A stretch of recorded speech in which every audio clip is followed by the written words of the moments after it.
was recently reported that Ivanka Trump and Jared Kushner had purchased a lot near Miami Beach worth an estimated $28 to $30 million.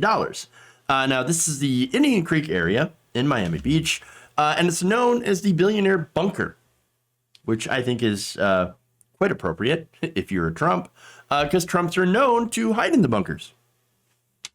So now, this place, by the way, it's got its own police force. I think, 13-member police force, gated community, probably like giant walls, all that security. And I mean, it makes sense that that would be the place that you want to go if everyone fucking hates you. But also, it apparently is another good place to plot your return to politics. So now this is according to CNN's Kate Bennett. Now, she wrote that a source that is working with the Trump family has revealed that Florida is now filled with potential political opportunities for the first daughter and the family. Oh, great. Awesome.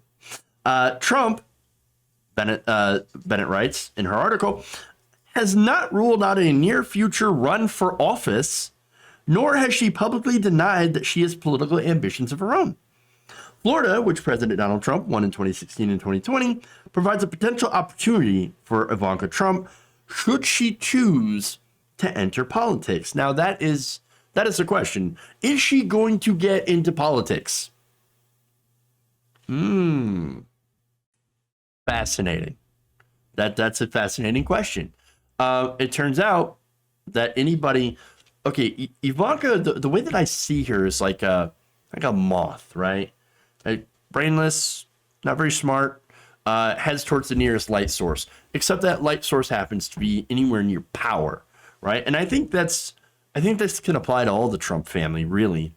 At least, when it comes to like Don Jr., Ivanka, and of course, Donald. They go and they gravitate towards any source of power, but I think she's especially tuned in with that. And so Florida represents an opportunity for her to get into politics because the Trumps, it's pretty much the only place Trumps are really, really popular. And so the source backs it up by saying that there's no question that Ivanka has political ambitions. She wants to run for something, but that still needs to be figured out. And moving to Florida is a crucial first step. So if you were hoping that this would be the end of the Trump family, well, sad day for us. Apparently, they're just getting started in creating a dynasty. So now, who could Ivanka run against? I mean, how would she even get started in politics? Well, Adam C. Smith, former Tampa Bay Times political editor, and now a consultant with Mercury Public Affairs, says this: assuming she's not interested in a low-profile political office, which, come on, she's a Trump, that would leave the United States Senate as a possibility. So, could you imagine? Senator Ivanka. Are you kidding? Oh, hell no. He's hardly qualified to run anything, much less represent anyone. Now, that said, if she were to run for Senate, if this is part of her plan, well, then she would have to primary another Republican. Okay, she'd have to run a primary against somebody in whatever district, right? Well, the likely target would be Marco Rubio, little Marco himself. Little Marco versus little Ivanka. Smith says Rubio's up for re-election in 2022 and is expected to run again.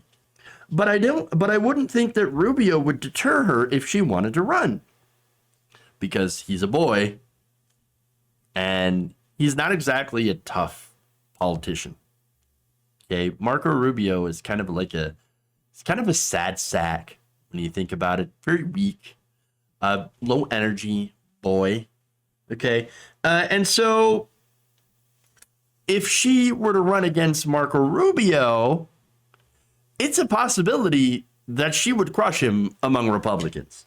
Again, this is what happened before in the 2016 presidential primary. Rubio was crushed by Donald Trump by 19 points in Florida.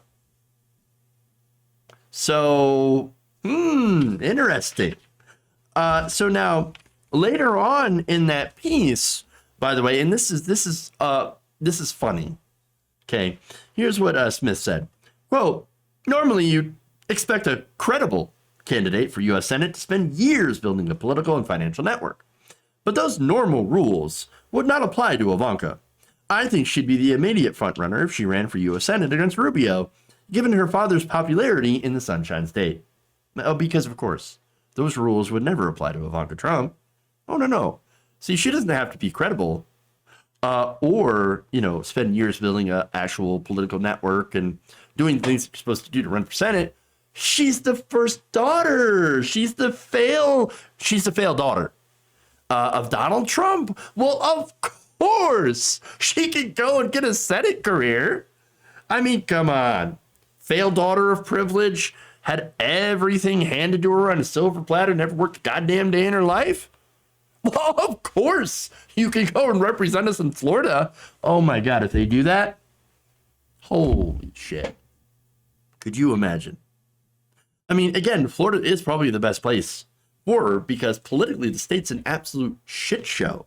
It's a disaster. And the Democrats are complete garbage. I mean, Debbie Wasserman Schultz, what the fuck? Terrible, awful disaster.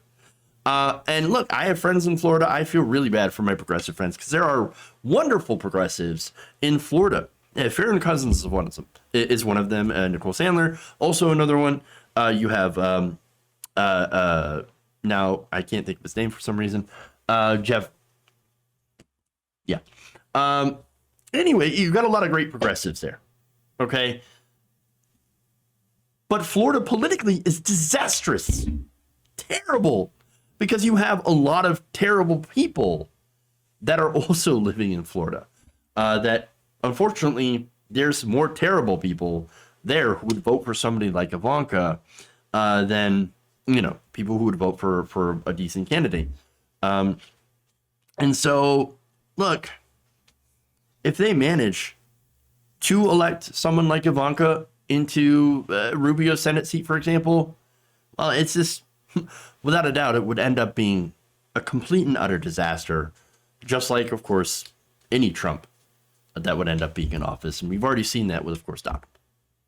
If you enjoyed this video, please give us a like and share with your friends. You can subscribe and help out the channel by becoming a patron. It's patreon.com/Jeff Waldorf, or you can become a channel member as well by hitting the join button below.